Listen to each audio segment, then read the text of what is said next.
Assalamualaikum warahmatullahi wabarakatuh. Perkenalkan, nama saya Muhammad Ijul Ala, nomor induk mahasiswa 212 0T1501. Oke, di sini saya akan mendeskripsikan mata kuliah struktur data. Untuk semester 3 ini di mata kuliah struktur data, dosen pengampu Bapak Edi Yulianto.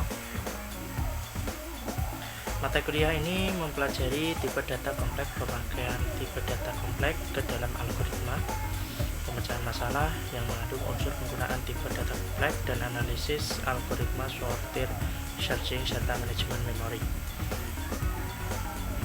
Untuk kompetensi mata kuliah dapat memahami dalam penggunaan struktur data yang tepat dalam proses pemrograman yang pada akhirnya akan menghasilkan algoritma yang lebih jelas dan tepat, sehingga menjadikan program secara keseluruhan lebih sederhana. Oke, selanjutnya ini tadi analisis urutannya.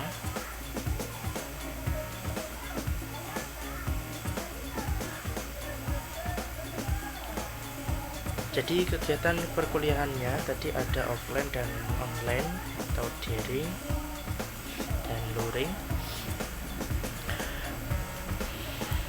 Pertemuan yang pertama sama kedua kita memahami apa itu struktur data, memahami pengertian struktur data, memahami keunggulan struktur data, memahami arsitektur struktur data. Jadi untuk kita mendapatkan pengalaman, yaitu bisa menganalisis konsep struktur data yang meliputi pengertian, kelebihan, dan arsitekturnya.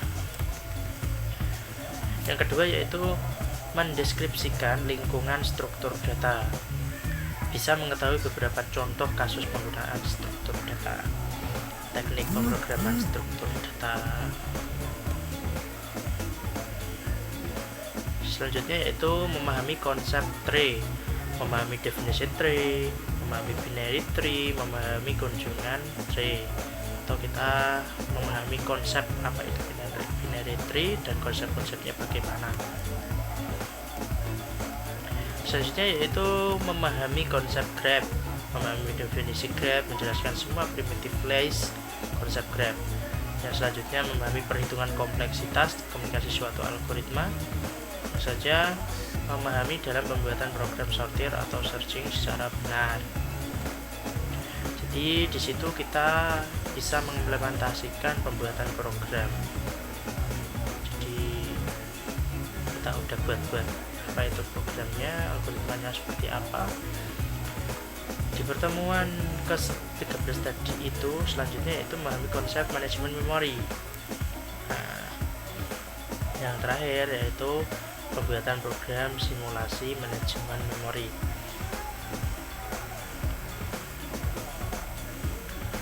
Untuk pengertian struktur data dengan Pascal, yaitu definisi data adalah fakta atau kenyataan yang tercatat mengenai suatu proyek, suatu objek. Pengertian data ini menyiratkan suatu nilai yang bisa dinyatakan dalam bentuk konstanta atau variabel. Jadi struktur data adalah abstraksi, model penyimpanan atau pengaturan atau susunan data di dalam memori atau RAM komputer, atau koleksi dari suatu variabel yang dapat dinyatakan dengan sebuah nama. Dengan sifat, setiap variabel dapat memiliki tipe yang berlainan. Struktur data biasanya dipakai untuk mengelompokkan beberapa informasi yang berkaitan menjadi sebuah kesatuan. Struktur data diperlukan dalam rangka membuat program komputer. Untuk menyusun sebuah program komputer diperlukan 3 macam komponen, yaitu yang pertama membutuhkan satu algoritma, yang kedua bahasa pemrograman, yang ketiga struktur data. Untuk aspek yang berkaitan dengan algoritma adalah efisiensi algoritma yang sering disebut ukuran algoritma. Ukuran algoritma ditentukan oleh dua hal, yaitu pertama efisiensi waktu, yang kedua efisiensi memori. Untuk aspek yang berkaitan dengan bahasa pemrograman adalah meliputi 1. Sintaks, 2. Reservoir block, dan 3. Function, yang keempat prosedur. Selanjutnya aspek yang berkaitan dengan struktur data, yaitu meliputi 1. Nilai data atau data value, yaitu numeric atau non-numeric, yang kedua relasi antar data, yang ketiga prosedur atau fungsi atau operasi pada data. Operasi pada data dapat dibedakan menjadi dua macam, yaitu pertama operasi menambahkan atau insert data, yang kedua yaitu operasi menghapus atau delete data.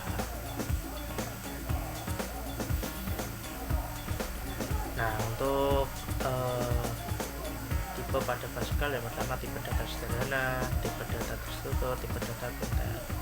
Jadi itu tadi sekilas untuk pengertian struktur data, dan ini tadi ada bukunya yang dikirim oleh Pak dosen. Dan untuk intinya kita tadi target untuk mata kuliah ini kita bisa ini yang menjadi silabus, memahami pengertian dan bisa mengimplementasikan membuat program. Sekian dari saya, bila ada kesalahan mohon maaf sebesar-besarnya. Assalamualaikum warahmatullahi wabarakatuh.